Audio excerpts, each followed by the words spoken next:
হয়েছে কি বলতো? তখন থেকে তুমি মন মেজাজ খারাপ করে এদিক ওদিক খেপার মতো তাকাইছো। কি আর বলবো শোনাবো, এই কথা বলাও পাপ। এখন ভগবান আমাদের কপালে যা লিখেছে তাই তো হবে, বলো। মা কি হলো কি বলো তোমার? তুই শুনি কি করবি বাপ? তুই ছুটে ছেলে, তুই ঘরে যা বাপ। না আমার, আমি ঘরে যাবো না। কি হয়েছে বলো? কেন কাদা কুকুর বেটা নতুন করে আবার কি বললু? ও যেটা বলেছে সেই কথা যদি তুমি শুনো, তোমার মাথায় শুকনো বাজ করাম করে পড়ে যাবে। কি এমন কথা বললু?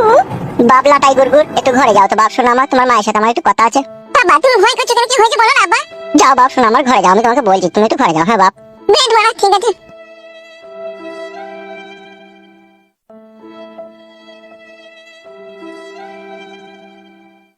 বসো শোনাবো। কি বললি এমএলএ সাহেব? আমি এমএলএ সাহেবকে বললাম যে আমার বউয়ের সাথে তোমার আর কোনো খারাপ সম্পর্ক রাখা যাবে না, আমার ছেলে হয়ে গেছে, অসুবিধা হচ্ছে, তুমি যে 2 লাখ টাকাটা পাও সেটা আমি তোমাকে দিয়ে দেবো। তা শুনি ও সুইরের বাচ্চা কি বললো জানো বউ? কি বললো?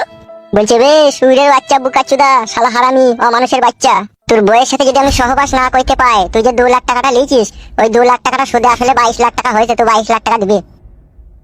এই কি বলছো তুমি? তাই তো বললো এমএলএ সাহেব, শালা সুইরের বাচ্চা। তাহলে এখন কি হবে? এখন এমএলএ সাহেব সুইরের বাচ্চা খুবই একটা কথা বলেছে, যে কথাটা না শুনলে আমাদেরকে 22 লাখ টাকা দিতেই হবে, নাহলে আর কোনো উপায় নেই। কি বলেছে কি ও? সপ্তাহে একবার তোমাকে পার্টি অফিসে যেতে হবে, তাও আবার তোমাকে একা যেতে হবে। ও 1 ঘন্টা করে তোমার সাথে মদ ফদ খেয়েও মজ মস্তি করবে, আর যদি না যাও তাহলে 22 লাখ টাকাটা জোর জবরদস্তি করে আদায় করে নেবে। কেঁদো না তুমি, তুমি কাঁদলে আমার আর সহ্য হয় না গো, কেঁদো না তুমি। কিন্তু বউ, আমারই ভুলের জন্য আজকে তোমার এই অবস্থা, আমি কি করে সহ্য করবো বউ? দেখো আমার মুখ পানে তুমি তাকাও, দেখো স্বামী আর স্ত্রী বানাই যেজন মিস্ত্রি, সে বড় কঠিন কারিগর। তাই নিশ্চয়ই সে আমাদের দুজনকে বানানোর আগে সেই সিদ্ধান্ত করেছিল যে আমাদের জীবনের সাথে এই ঘটবে, সেই জন্য হয়তো ঘটছে। মন খারাপ করো না তুমি, মন খারাপ করো না, তুমি আমার স্বামী, আমি তোমার জন্য আমার জীবনে সবকিছু করতে পারবো গো।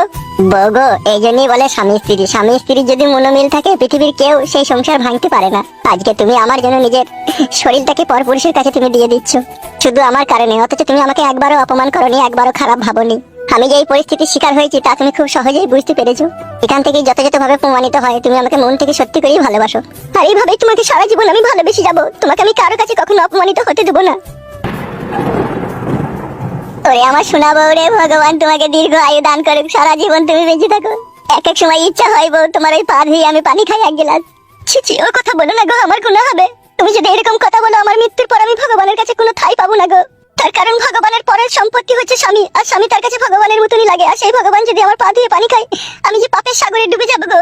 আমার সোনা পাখি বউ রে, তোমার এই কথা শুনে আমার হৃদয়ের স্পন্দন টুকরো টুকরো হয়ে গেল কাচের মতো। আর একটাও আমার ঘরে বউ রয়েছে, সে মাগে সব সময় পরকিয়া করছে, আর কিছু বলতে গেলে আমাকে ছোটপাট দেখাইছে। আর স্বামী বলেও একবারও মানছে না। শুধু এখান থেকে বোঝা যায় যে সেও মেয়ে তুমিও মেয়ে, কিন্তু মেয়েদের মধ্যে কত পার্থক্য থাকে। সে তো মেয়ে নয়, সে ডাইনি, সে তোমাকে খেতে এসে। ঠিকই বলিস বউ, ডাইনি বটে সে, রাক্ষসী। এক্ষুনি আমি রাস্তা দিয়ে এদিকে আসছিলাম, সেই উৎপল মাতালকে চিনো তো? উৎপল মাতালকে? হ্যাঁ চিনি, ঘেরা করি, সবসময় খালি গায়ে থাকে সেই লোকটা তো? হ্যাঁ হ্যাঁ বউ, হ্যাঁ হ্যাঁ। মদও তো খাই, 24 ঘন্টা মদ খেয়ে পড়ে থাকে কেন সেখানে? হ্যাঁ বউ, ঠিক ধরেছো তুমি। ওর সাথে দেখছিলাম রাস্তার মাঝখানে ছোট মাকে হেলিয়ে ডেলিয়ে হেসে খেলে নোংরা কথাবার্তা বলছিল, সহবাসের কথাবার্তা। এই মা, কি বলছো গো তুমি? হ্যাঁ বউ, আমি নিজের চোখে দেখলাম, এমনকি কাছেও গিয়ে বললাম যে আরে এসব কি হচ্ছে কি রে তোদের? তখন কথাটা হারাম করে উল্টেই দিল, বলছে কিছুই করিনি, এমনি দাঁড়িয়ে দাঁড়িয়ে গল্প করছি, ও আমার একটু ভাই সম্পর্কে হয় সেই জন্য।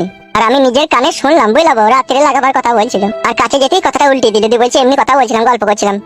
আর ওই শালা আবার বলছে তোমরা আমার মানুষের সাথে মানুষ কথা বলি এত খারাপ ভাবো কেন তুমি? তাইলে বুঝো বউ, তাইলে চিন্তা করো বউ, দুজনাতে তলায় তলায় গর্ত করছি এক জায়গায় শুবে বলে। আর কাছে যেতেই তখন বলছি না গর্ত খুঁড়িনি তো, আমরা এমনি এরো দাঁড়িয়ে কথা বলছি। তাহলে ওই মেয়ে আমার জীবনে কি করছে তুমি তাহলে বুঝতে পারছো বউ? তুমি আর ওই ঢেমুনের কাছে যেও না, ওকে আমার অবিশ্বাস লাগছে। এখন কোন সময় তোমাকে কিছু বিষ খাই মেরে দিতেও তো পারে, বুঝা মনোভাবে কোন। সেটা দিতে আর কই সময় লাগবে, সেটা দিতে আর সময় লাগবে না। ও যখন স্বামীকেই মানে না, স্বামী থেকেও পরকিয়া করছে, তখন আরো বিষ খাই দিতে মেরে দিতেও পারবে।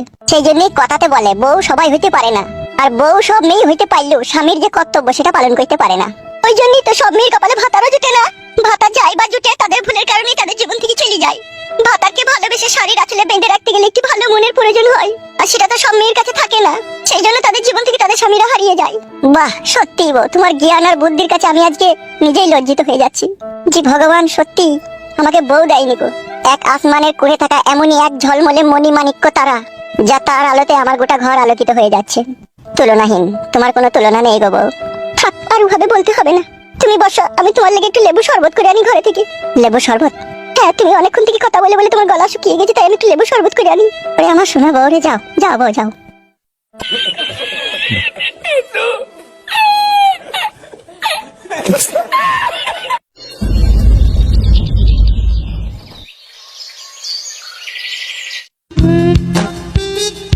কিলো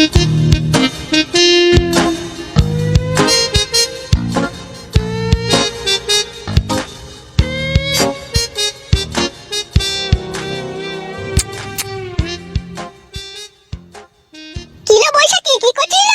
এই তো রান্না করছি। আই কি রান্না করছিল? কি আর রান্না করি বলো? ফুলকপি দিয়ে আলু দিয়ে ভাজি। আলু ওই তরকারি দিয়ে ভাত জানতে যাবে তোর? ওই কথা বলিস না লো, গরিবের সংসারে যা জুটবি তাই খেতে হবে লো। হ্যাঁ লো, হ্যাঁ ঠিকই বলেছিস।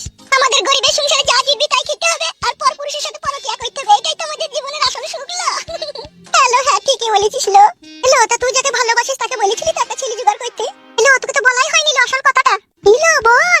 হ্যালো, কালকে আমি যাকে ভালোবাসি তার সাথে রাস্তায় দাঁড়িয়ে দাঁড়িয়ে কথা বলছিলাম, আর আমার ভাত আর কাদা কুকুর একটা পেছন দিয়ে সবকিছু দেখে ফেলেছিল। এইলো, তাইলে কি হবে? ভালো হবে, কি আবার হবে? আমি তো ভয় করি নাকি না, ওর কথাই চললি আমি। ওর সাথে কথা বলতে বলতে তোর কথাটা বলবো বলবো মনে করছে, আর সেই সময় ও কাদা কুকুরটা চলে এলো, যার বলা হয়নি বোন। তবে তুই চিন্তা করি না, আজকে রাতে ও আমার কাছে আসবে, তখন আমি ওকে ভালো করে বলে দেবো কানে কামড়ে, যাতে তোর লেগে একটা ছেলে খুঁজে দিয়ে। তোর ভাতার এই বিষয়ে কিছু বলছিল নাকি তোকে? এখনো তো কিছু বলেনি। কাল থেকে তো সে কাদা কুকুরটা এই বাড়ি আসেনি, সেই ঢেমনির কাছে পড়ে আছে। ও তাইলে এলি বললি জানো, তোর ওই প্রেমিকটাকে আমার জন্য যেন একটা হালকা বয়সে ছেলে খুঁজতে বলবি। ওই 35-40 বছরের ছেলে হলেই হয়ে যাবে, বেশি বুড়ো হবে আমার আবার ভালো লাগে না। তুই তো কেন আছে দিল, বুড়ো দেরি রস বেছিল, ওদেরই অনেক দেরিতে পড়ে, ওরা বেশিক্ষণ ঠাপাইতে পারে। আর তো ঠাপা বাজা নিয়ে তো প্রেমিকা খুঁজছিস, তুই তো অন্য কোনো দরকার নাই আর বল। হ্যালো, অন্য কোনো দরকার আবার কি হবে লো? সে শুধু ঠাপিয়ে যাবে নাকি? মাঝে মধ্যে একটু শাড়ি গয়না চুড়ি ফুড়ি কিনে দেবে না সে? শোন, বুড়ো প্রেমিকরা ওইসব দেয় না, বুড়ো প্রেমিকদের কাজ হচ্ছে শুধু ইন্টার ঠাপানো। ওগুলা দেয় জোয়ান প্রেমিকরা। জোয়ান প্রেমিকরা যদি তোকে ভালো লেগে যায়, তুই জন্য জীবন দিয়ে দেবে, জান দিয়ে দেবে, শুধু শাড়ি চুড়ি কিলো সব দিয়ে দেবে। আর বুড়ো প্রেমিকরা শুধু তলা মেরে চলে যাবে লো। হ্যালো, তলা মারাটা করিস না লো। তলা মাইবি আমার শাড়ি চুড়িও কিনে দেবে, সেরকম দেখি দে একটা।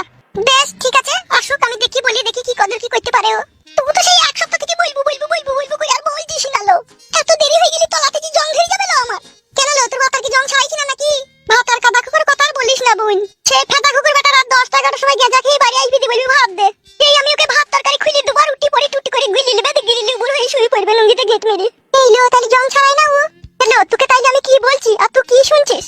1 মাস 1.5 মাস পরে একবার করে হাত বুলাবে, আবার ঘুমিয়ে পড়বি, ভরবি না ও ফেদা কুকুর বেটা। এই লো, ও আবার কি ছিল? মগা পুরুষ লো, মগা পুরুষ। ওই মগা পুরুষকে বিয়ে করি জীবনে আমার কিচ্ছু সুখ শান্তি পেলাম না লো, পেলাম না। বেশ লো বেশ, তোকে অত চিন্তা করতে হবে না, যা তোকে এমন সুখ শান্তির ছেলে আমি খুঁজে দেবো, তোকে রাত দিন শুধু সুখই দিবে লে। তোরা তো মন খারাপ করিস না। তুই যা, আমি এখন ভাত তরকারিটা রেঁধে দিলি, বইকাল আবার কথা হবে। হ্যাঁ বোন, বেশ ঠিক আছে, রাত আর আমাকে এক বাটি তরকারি দিস লা। বেশ যা, আমি ভাত খাওয়ার সময় তোকে আমি দিয়ে আসবো, যা। বেশ ঠিক আছে, আমি চললাম। আর তোর প্রেমিকের যেন মনে করে বলবি, আর যেন ভুলে যাস না বোন, তাইলে আমার আর ভালো লাগবি না। তুই চিন্তা করি না, আমাকে দায়িত্ব দিলি তো লো। তোর জং ছাড়ানোর দায়িত্ব যখন আমি নিয়েছি, তোকে এমন প্রেমিক খুঁজে দেবো, তোকে শোনাই সুহাগা করে দেবে, লোকে দেখবি। তুই লিটি পাইলি হবে, সবসময় এক কুটু সালিমাল তেল তোর কাছে সবসময় রেখে দেবে, খুশলে গুজি 2 ফুটা করে ফেলবে, ঘাচং ঘুচুং করে মারবে, দেখবি কি আরাম হবে লো। সেই আশাতেই তো ছিল, সেই আশা পূরণ হবে। বেশ যা, তুই যা, আমি ভাত তরকারিটা রেঁধে দিলি। বেশ ঠিক আছে, তুই রান্না কর, আমি তাহলে চললাম। হ্যাঁ হ্যাঁ, যা।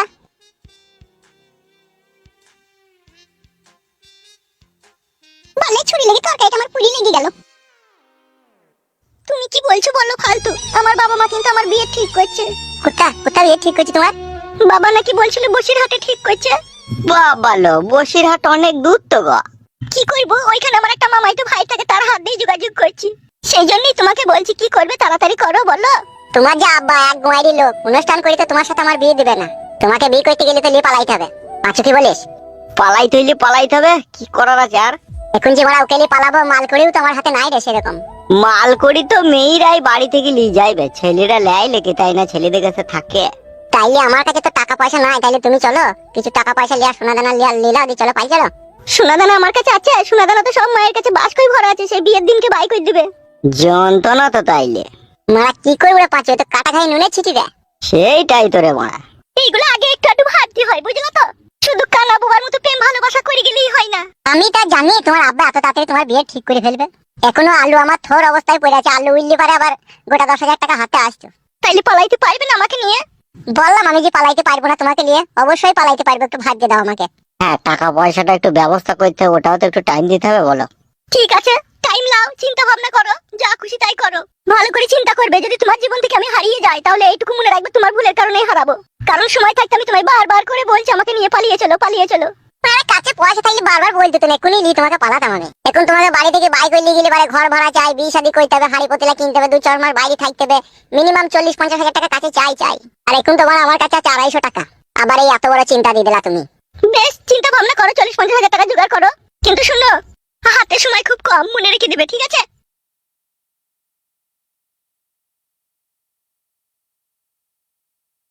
কি হইলো বে বুকাচোদা, তুই আবার কি দেখছিস? দেখছি যে পয়সা আবার কি জিনিস। দেখতে না চুপ করে বস। একটা কথা বলবো তোকে, কিছু মনে করবি না তো? বল, কি বলবি? দাঁড়া একটু বসি, তারপরে বলছি তুই যে এখন কন্ডিশন, তুই তখন 40-50 হাজার টাকা জোগাড় করতে পারবি না। আর মেয়েটাকে তো ছেড়ে দেওয়ার কোনো লাভ নাই। তা তুই যদি ভাবিস মেয়েটাকে তুই বিয়ে করবি না, পয়সা বেগরে করতে পারছিস না, তাইলে আমি কইলি আমার কাছে টাকা আছে। কে বে ফুটু না কে?